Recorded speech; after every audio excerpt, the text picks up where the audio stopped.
இச்செய்தியை வழங்குபவர் Aalayam associates private limited property developers.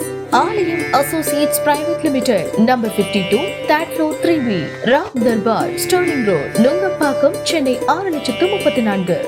Vijay தற்போது வெங்கட் பிரபுவின் இயக்கத்தில் கோட் திரைப்படத்தில் நடித்து வருகின்றார். ஏஜிஎஸ் தயாரிப்பில் யுவன் சங்கர் ராஜாவின் இசையில் தயாராகும் இந்த படத்தின் படப்பிடிப்பு எல்லாம் முடிவடைந்து போஸ்ட் ப்ரொடக்ஷன் வேலைகள் விறுவிறுப்பாக நடைபெற்று வருகிறது. மிகப்பெரிய நட்சத்திர பட்டாளங்களுடன் தயாரான இந்த படத்தின் முதல் பாடலான விசில் போடு என்ற பாடல் வெளியாகி கலவையான விமர்சனங்களை தான் பெற்றது. விஜய் பாடிய இந்த பாடல் கேட்க கேட்க நன்றாக இருப்பதாக ரசிகர்கள் கூறி வருகின்றனர். இதைத் தொடர்ந்து விஜயின் குரலில் மேலும் ஒரு பாடல் இந்த படத்திலிருந்து வெளியானது. இதெல்லாம் ஒரு பக்கம் இருக்க, ஆகஸ்ட் முதல் வாரத்தில் கோட் படத்திலிருந்து 3வது பாடல் வெளியாக இருப்பதாக தகவல்கள் வருகின்றன.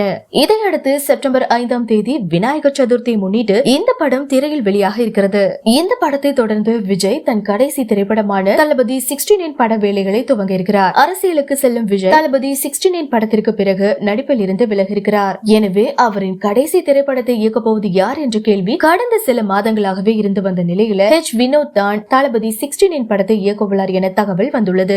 இந்த தகவல் உறுதியான நிலையில் அதிகாரப்பூர்வ அறிவிப்பிற்காகவே ரசிகர்கள் காத்துக் கொண்டிருக்கின்றனர். விஜயின் பிறந்த நாளை முன்னிட்டு தளபதி 69 அறிவிப்பு வெளியாகும் என எதிர்பார்க்கப்பட்டது. ஆனால் அன்றைய தினம் தளபதி 69 அறிவிப்பு வெளியாகவில்லை. இருப்பினும் செப்டம்பர் அல்லது அக்டோபர் மாதம் இந்த படத்தின் அதிகாரப்பூர்வ அறிவிப்பு வெளியாகும் என எதிர்பார்க்கப்படுகின்றது. மேலும் நவம்பர் மாதம் இந்த படத்தின் படப்பிடிப்பு துவங்கும் என்றும் தெரிகின்றது. இந்த நிலையில் தளபதி 69 திரைப்படத்தின் கதையில் கமலின் பங்கு இருப்பதாக ஒரு தகவல் தற்போது வெளியாகியிருக்கிறது. வினோத் ராஜ்கமல் பிலிம் சார்பாக கமலை வைத்து ஒரு படத்தை இயக்கியிருந்தார். கமலுக்காக தரமான ஒரு அரசியல் கதையை தயார் செய்திருந்தார் வினோத். ஆனால் சில பல காரணங்களால் வினோத் மற்றும் கமல் இணையும் திரைப்படம் கிடப்பில் போடப்பட்டது. எனவே அந்த கதையை விஜயிடம் சொல்லி ஓகே வாங்கி இருக்கிறார் வினோத். ஏற்கனவே கமலுக்கு வினோத் சொன்ன கதையில் உலக நாயகன் பல இன்புட்ஸ் கொடுத்துள்ளாராம். அந்த இன்புட்ஸ் எல்லாம் சேர்த்துதான் வினோத் விஜயிடம் கதை கூறியிருக்கிறார். எனவே தளபதி 69 கதையில் கமலின் தாக்கம் இருக்கும் என்றே தெரிகின்றது. ஆனால் இந்த தகவல் எந்த அளவிற்கு உண்மை என தெரியவில்லை என்பது குறிப்பிடத்தக்கது.